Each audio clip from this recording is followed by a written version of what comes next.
Divine healing, the origin and cure of disease.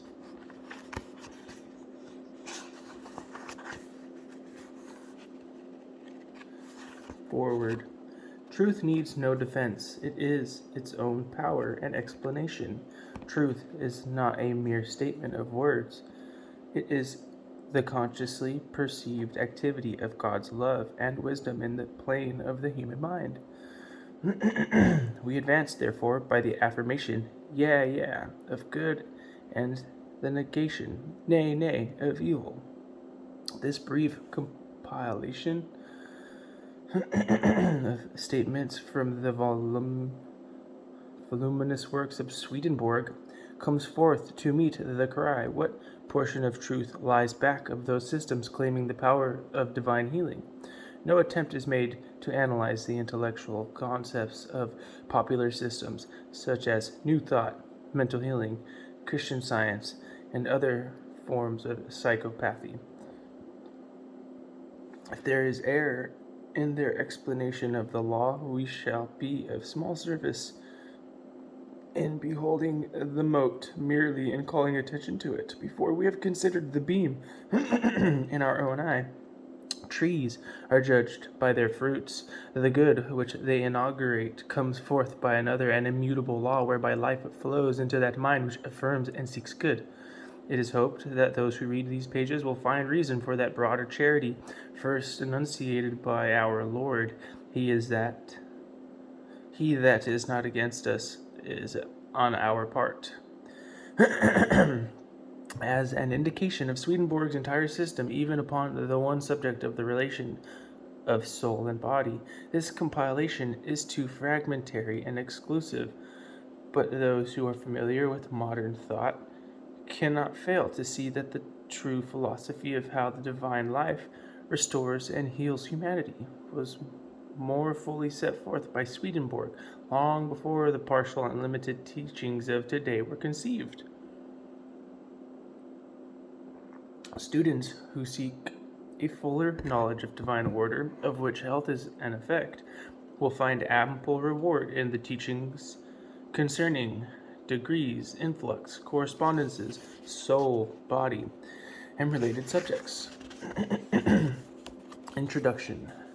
The questions concerning life and death, health and disease have been and ever will be of all-absorbing interest, because all that a man hath will he give for his life. With this new period of the world's life comes the reawakening of humanity to its birthright of spiritual, intellectual, moral, and civil order.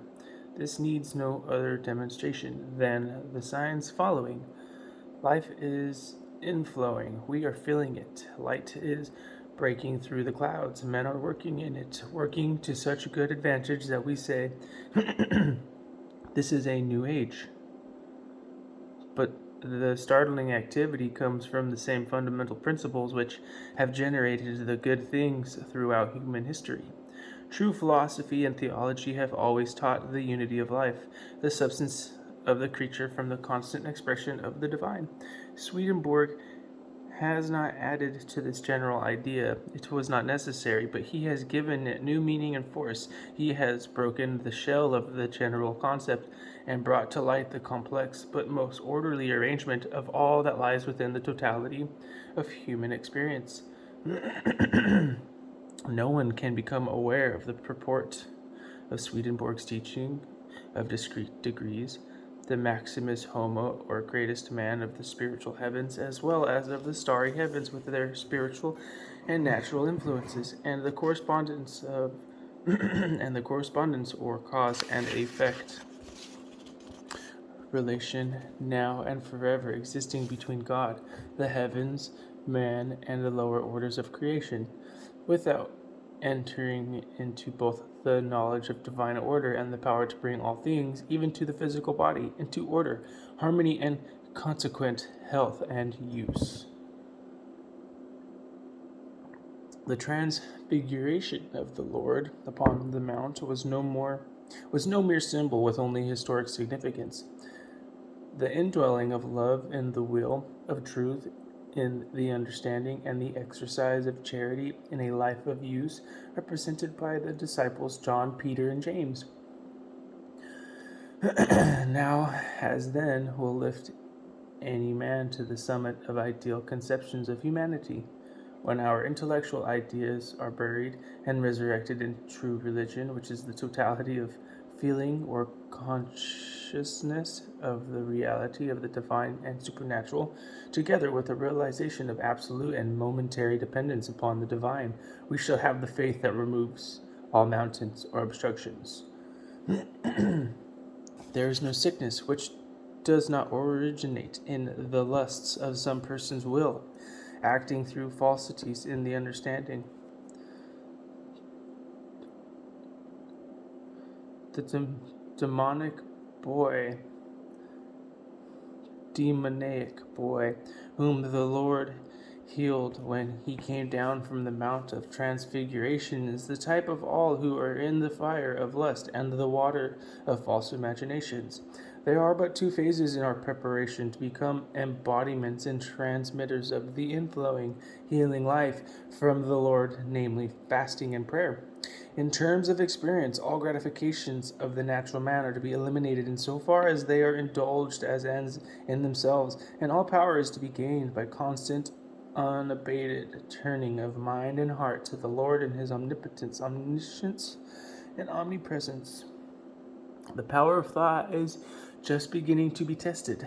As the means to divine and orderly ends, there is nothing that it cannot do. When Moses held aloft the brazen serpent, it was a sign to those who had been poisoned that the only cure was to elevate the sensual man to his proper place. This could be done by constant turning of the thought to the divine, that life might come in and eliminate death. When the Lord lifted up his humanity, it was that we might also have a constant standard toward which to direct the thoughts, and in that attitude become recipients of a heavenly influx. There is nothing miraculous in the vulgar sense about the cures effected through faith, ignorance of the law, involved causes, wonder, sometimes doubt and rejection. It is not the mere belief or thought which is the salvation and cure. The thought is but the means, while salvation is the effect. The solution is here. Just as a current of electricity can flow only along the lines of a connected circuit, so the life force can flow through the human mind only in the direction of unbroken thought, the thought which indicates the secret ends and purposes of the life's ruling love. This may be made clearer by another form of illustration. Man is an organized spiritual being who possesses a material body. The body lives from the soul lives from God. The will and its loves, the understanding and its thoughts constitute the regnant principles of the soul. The heart and lungs reign universally in the body, but the quality of life imparted to various organs is determined by the influx of the soul's life from the will into the heart, and from the understanding into the lungs, that the heart and lungs correspond immediately to the reigning loves and thoughts of the soul needs no further proof than the most common reflection upon the changes in action of these two organs when the feelings and thoughts are passing through marked states. A change in the totality of consciousness means a like change in the physical organism. Do we fail in our attempts to have a sound mind in a sound body? It is because the thought of the divine power and presence is transient and spasmodic, when it should be the sign of the life stream's direction. When once the fundamental laws of our being are understood and embodied, the effort of one man to cure another will be a normal condition.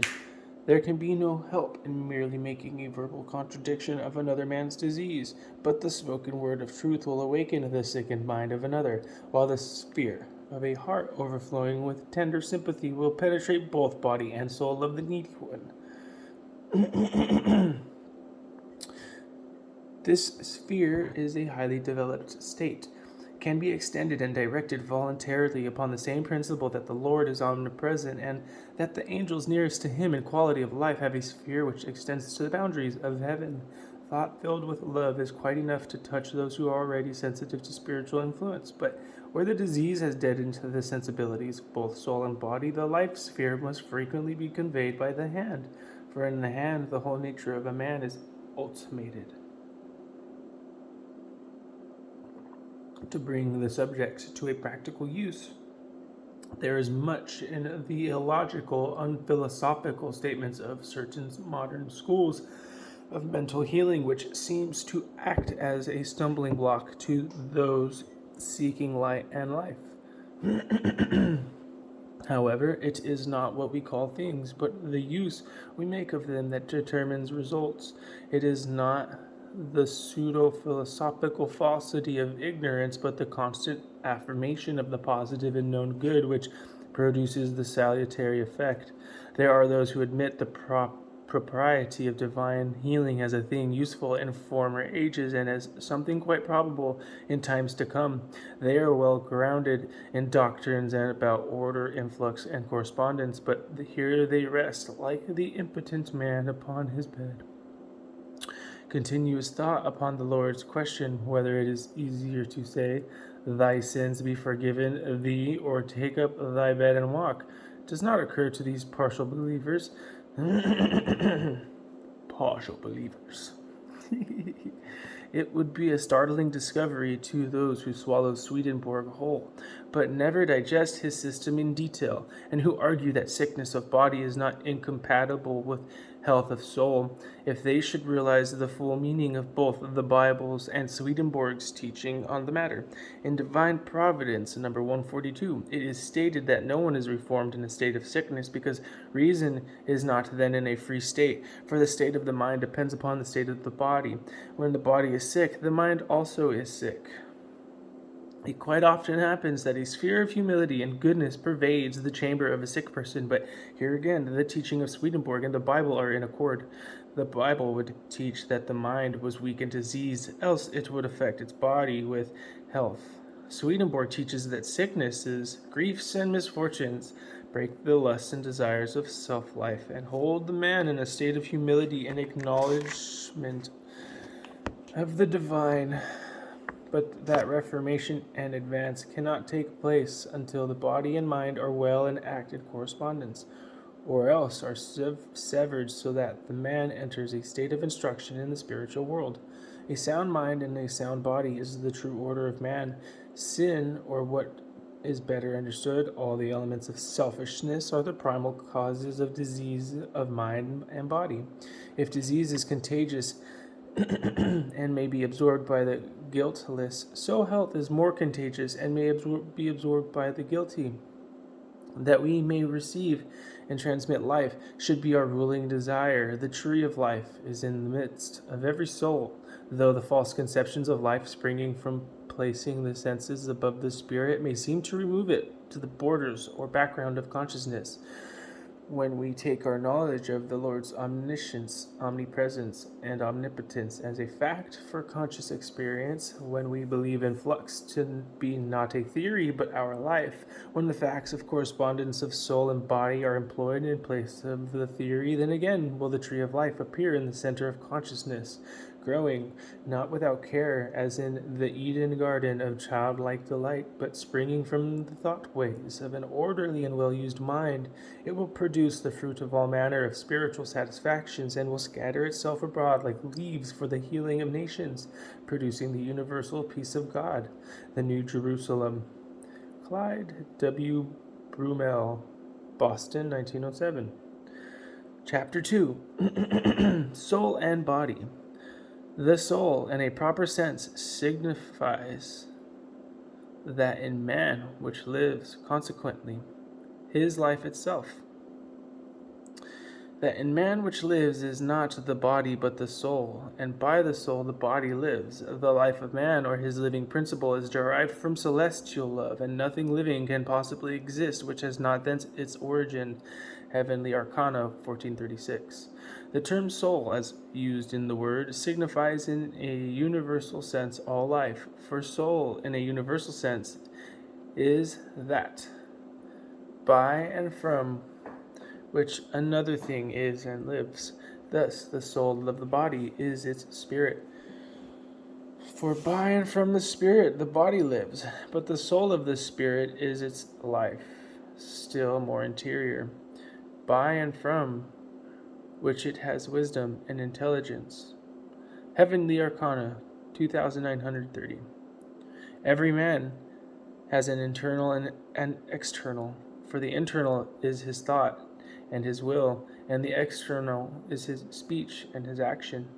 With those who are in the good of love and the truth of faith, the internal man is open, and by it there are in heaven. But with those who are in evils and the falses thence derived, the internal man is closed, and by the external they are only in the world. These are they of whom it is said that they are in externals without an internal. These indeed have also interiors, but the interiors appertaining to them are the interiors of their external man, which is in the world, but not the interiors of the internal man, which is in heaven. Those interiors, namely, which are of the external man, when the internal is closed, are evil, filthy, for they think only of the world and of themselves, and will only those things which are of the world and which are of self, and think nothing at all about heaven and about the Lord. Yea, neither do they will these latter things. Heavenly Arcana 10,429. What any one does from love remains inscribed on his heart, for love is the fire of life. Thus is the life of everyone. Hence, such as the love is, such is the life. And such as the life is, such is the whole man as to soul and as to body. Heavenly Arcana 10,740. The soul of which it is said that it shall live after death is nothing but the man himself who lives in the body. That is, it is the interior man who by the body acts in the world and enables the body to live. The commerce of the soul with the body is the communication of the spiritual things of heaven with the natural things of the world, and the communication is effected by influx and is according to conjunction. This communication, which is affected by influx, according to conjunction, is at this day unknown, because all things are attributed to nature, and nothing is known of the spiritual, which at this day is so remote that when it is thought of, it appears as nothing. Heavenly Arcana 6054, 6057. There are two principles in the Lord, namely love and wisdom, and those two principles proceed from him. And inasmuch as man was created to be a likeness and image of him, a likeness by love and an image by wisdom, therefore with man there are created two receptacles, one for love and the other for wisdom. The receptacle of love is what is called the will, and the receptacle of wisdom is what is called the understanding. Man knows that those two receptacles appertain to him, but he does not know that they are so conjoined as they are in the Lord, with this difference, that in the Lord they are life, but in man are the receptacles of life. Correspondence. The receptacles of love and of wisdom first exist with man at his conception and birth. From them, by a continuous principle, are brought forth and produced all things of the body, from the head even to the soles of the feet. Their productions are effected according to the laws of correspondence, and therefore all things of the body, both internal and external, are correspondences. The organic parts of the body produced from various complicated fibers are effects which cannot live, feel, and be moved from themselves, but from their origins by a continuous principle. To illustrate this by example, the eye does not see from itself, but by what is continuous from the understanding, for the understanding sees by the eye, and also moves the eye, determines it to objects, and gives intenseness to the sight. Neither does the ear hear from itself, but by what is continuous from the understanding. For the understanding hears by the ears, and also determines them, makes them erect and attentive to sounds.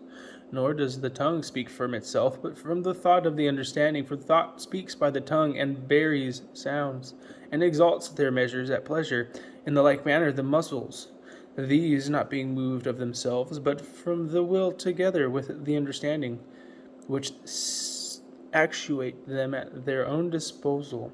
It is evident that there is not anything in the body which feels and is moved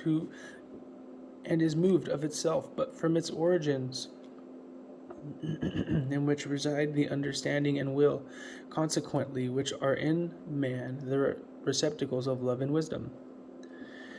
These are the first forms. The organs, both of sense and of motion, are forms derived from them, for according to formation is affected influx, which is not given from the latter into the former, but from the former into the latter. For influx from the former into the latter is spiritual influx, and influx from the latter into the former is natural influx, which is also called physical. Those productions are affected according to the laws of correspondence in all things of the body, both internal and external, are correspondences between what is natural and what is spiritual. When anything derived from a spiritual principle as its origin and cause becomes visible and perceptible before the senses, there is correspondence between those things. Such is the correspondence between the spiritual and natural things pertaining to man. Spiritual things being all the things of his love and wisdom, consequently of his will and understanding, and natural things being all things relating to his body. These latter, inasmuch as they have existed and perpetually exist, that is, subsist from the former, are correspondences, and therefore act in unity as end, cause, and effect. Thus the face acts in unison with the affections of the mind, the speech with the thought, and the actions of all the members with the will. Divine wisdom 2.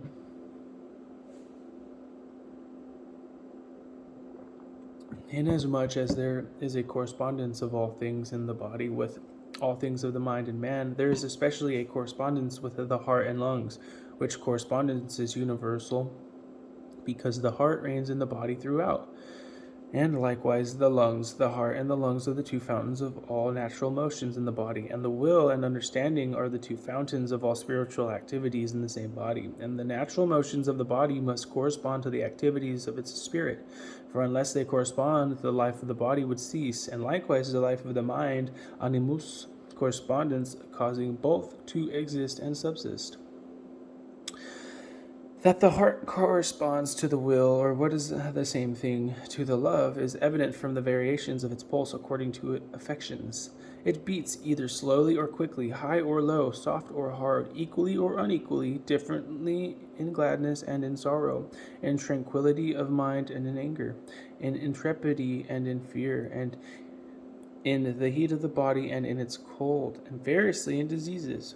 Inasmuch as the heart corresponds to the affections which are of the love and thence of the will, therefore the wise men of old ascribed affections to the heart, and some of them fixed on the heart as the abode of affections. It is customary in common discourse to speak of a magnanimous heart, a timid heart, a glad heart, a sorrowful heart, a soft heart, a hard heart, a great heart, a little heart, a sound heart, a broken heart, a fleshy heart, a stony heart, and to call a man fat-hearted, soft-hearted, vile-hearted, and to say of another that he has no heart, and to talk of giving a heart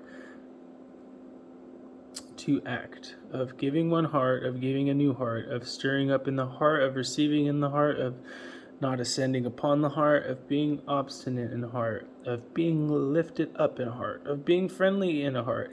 Hence always speak of concord, agreement in heart, of discord, disagreement in heart, and in the Latin tongue of vesordia, madness of heart, with several like expressions. In the word also throughout, by heart is signified the will or love, by reason that the word is written by mere correspondences.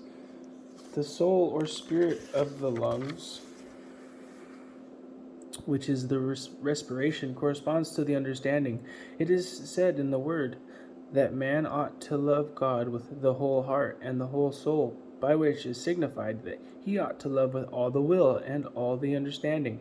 In like manner, that God will create in man a new heart and a new spirit, where by heart is signified the will, and by spirit the understanding, because when man is regenerated, he is created anew.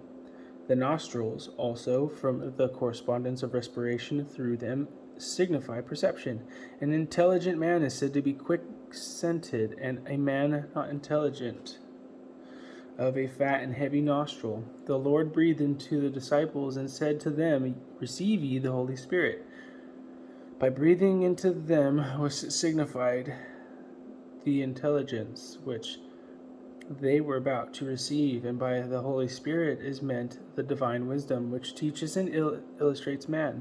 This was done in order to show that the divine wisdom, which is meant by the Holy Spirit, proceeds from him. That soul and spirit are predicated of respiration is also known from common discourse, for it is said of man when he dies that he emits the soul and emits the spirit, inasmuch as he then ceases to have animation and to breathe.